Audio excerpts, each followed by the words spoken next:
क्या पश्चिम बंगाल की राजनीति अब विरोध के आगे बढ़कर सार्वजनिक अपमान तक पहुंच गई है? नेताओं पर अंडे और बैंगन फेंके जा रहे हैं। आरोप प्रत्यारोप का दौर तेज हो चुका है। आखिर यह जनता के गुस्से का विस्फोट है या फिर इसके पीछे कोई राजनीतिक साजिश छिपी है? नादिया जिले के कृष्णनगर से सामने आई एक घटना ने पूरे राज्य की राजनीति में हलचल मचा दी है। टीएमसी सांसद महुआ मोइत्रा के पार्टी कार्यालय पर अंडे और बैंगन फेंके गए। इसके बाद टीएमसी और भाजपा आमने सामने आ गई। इस पूरे मामले में राजनीति के साथ साथ कानून और लोकतंत्र पर भी बड़े सवाल खड़े कर दिए हैं।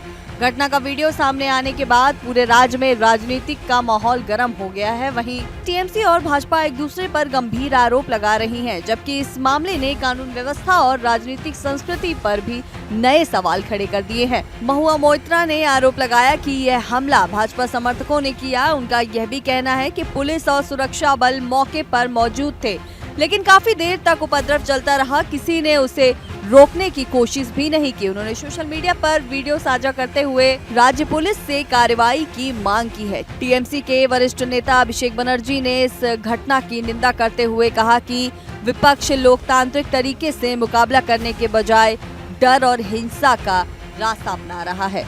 दूसरी ओर भाजपा ने भी इन सभी आरोपों को पूरी तरह खारिज कर दिया। भाजपा नेताओं का कहना है कि इस घटना से उनका कोई संबंध नहीं है। उनका यह भी दावा है कि टीएमसी के अंदर ही गुटबाजी बढ़ गई है और उसी का असर अब सार्वजनिक रूप से दिखाई दे रहा है।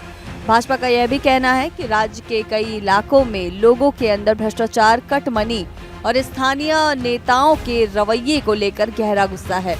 उनका यह भी दावा है कि यह नाराजगी अब विरोध के रूप में सामने आ रही है। राजनीतिक आरोप प्रत्यारोप के बीच एक महत्वपूर्ण पहलू भी सामने आया। हाल ही में कलकत्ता नेता हाईकोर्ट के राजनीतिक नेताओं पर अंडे और अन्य चीजें फेंकने की घटनाएं पर भी सख्त रुख अपनाया गया है। अदालत ने साफ कहा है कि किसी भी व्यक्ति के साथ इस तरह का व्यवहार स्वीकार नहीं किया जाएगा। कोर्ट ने पुलिस को निर्देश दिया कि ऐसे हर मामले पर तुरंत एफआईआर दर्ज की जाए और दोषियों के खिलाफ कानून के अनुसार कार्रवाई की जाए। इस पूरे विवाद के बीच जनता की नाराजगी भी चर्चा का विषय बनी हुई है। वहीं कई लोगों का आरोप है कि वर्षों से भ्रष्टाचार, जबरन वसूली और कटमनी जैसी शिकायतों पर भी कार्रवाई नहीं हुई। कुछ लोगों का कहना है कि सरकारी योजनाओं के नाम पर उनसे पैसे लिए गए हैं, उनकी शिकायतों को नजरअंदाज किया गया। इसका जवाब जांच और कानूनी कार्रवाई के बाद ही साफ होगा। लेकिन इतना तय है कि पश्चिम बंगाल की राजनीति में यह मामला आने वाले दिनों में भी